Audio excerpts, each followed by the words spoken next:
네, 달러원 환율이 이달 들어서만 10원 넘게 오르면서 가파른 상승세를 이어가고 있습니다. 지금 1,400원을 목전에 두고 정부도 외환 시장 안정화에 나서고 있는데요. 자세한 시장 상황 하이투자증권 박상현 연구원 연결해서 들어보도록 하겠습니다. 안녕하세요. 예, 안녕하세요. 네, 이번 주 어떤 소식 준비하셨나요? 예, 최근 유럽 국가들의 통화정책 차별화로 강달러 현상이 이어지고 있는데요. 약세를 보이는 위안화와 엔화 등 아시아 통화의 동조화 현상도 나타나고 있습니다. 오늘은 이번 주 국내뿐만 아니라 주요국의 환율 시장 전망에 대해 짚어보도록 하겠습니다. 네, 외환당국과 국민연금의 외환스와프 한도 증액 발표 이후 환율이 일시적으로 좀 진정된 듯 보였습니다만 어제 다시 1,390원대로 올라섰고 지금 이제 1,384원 선인데 지난 4월 기록했던 연고점의 환율이 지금 거의 근접한 상황이다 보니까 외환당국 환율 방어에 나섰습니다. 지금 환율 흐름에 어떤 영향 미칠 거라고 보시나요? 예, 뭐 외환당국이 당장은 좀 시장 개입에 나서는 모습은 아니긴 하지만 뭐 1,390원까지 1,400원대로 사실은 다시 환율이 올라갔을 때는 아마 속도 조절 차원에서 외환당국의 좀 방어가 나올 거로 좀 보고 있고요. 물론 이 외환당국의 환율 방어 자체가 지금의 어떤 고환율 자세의 어떤 흐름 자체를 뭐 전환시키기는 좀 어려울 거로 보고 있습니다. 지금 전반적인 분위기는 뭐 달러 강세 지금 원인을 제공하고 있는 유로화라든지 엔화의 어떤 약세 자체가 조금은 좀 한풀이 꺾여야 원화의 흐름 자체도 사실은 좀 변화될 수 있는 부분들이 있어서 외환 당국이 시장에 나선다라고 하면 그거는 뭐 원달러 환율의 어떤 속도 조절 차원 뭐 이 정도에 그치지 않을까 좀 생각을 하고 있습니다. 네. 자, 지금 이제 달러엔 환율이 이제 159엔대까지 올라오고 160엔 승부가 아주 그 귀추가 주목됩니다. 지금 미국 재무부가 며칠 전에 이제 일본을 환율 관찰 대상국에 다시 지정했는데요. 이 미 재무부의 이러한 조치 우리 또 박 의원님 어떻게 그 메시지를 어떻게 해석하고 계십니까? 글쎄요, 저는 뭐 환율 관찰국 대상 지정 자체는 뭐 지금 뭐 일본 은행이 이제 외환시장, 일본 정부가 외환시장 개입으로 나섰고 또 여러 가지 조건들 자체가 사실은 그 기준에 맞췄기 때문에 어쩔 수 없이 사실은 지정을 했다라고 예. 좀 보고 있고요.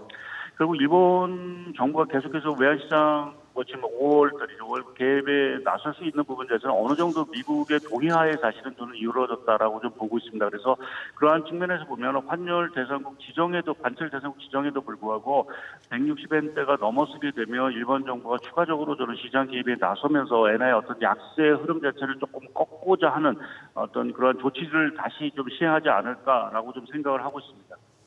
네, 유로존 경기 회복이 또 기대에 미치지 못하는 수준이고 정치적 리스크까지 가세하면서 유로화 약세 심리가 확산되고 있는데 유럽 상황 앞으로 금융시장을 자극할 정도 리스크를 가지고 있다고 보시나요?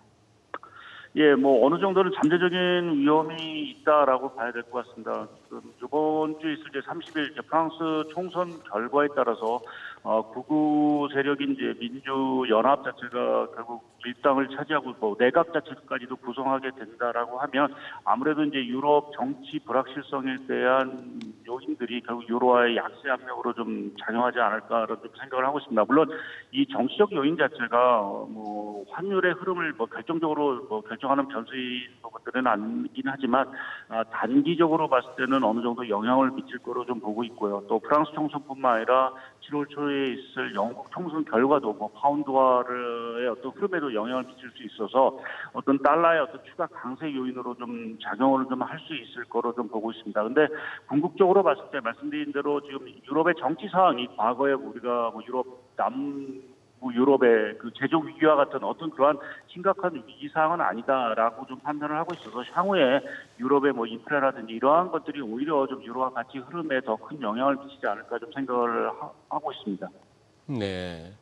그래요. 그리고 또 이것도 한번 여쭤보겠습니다. 지금 이제 7월부터 우리 국내 외환시장 거래가 오전 9시부터 새벽 2시까지 연장된다는 건데 어떻게 보면 이제 그동안 꾸준히 모색해왔던 외환시장 개방의 일환이라고도 볼 수 있겠는데요.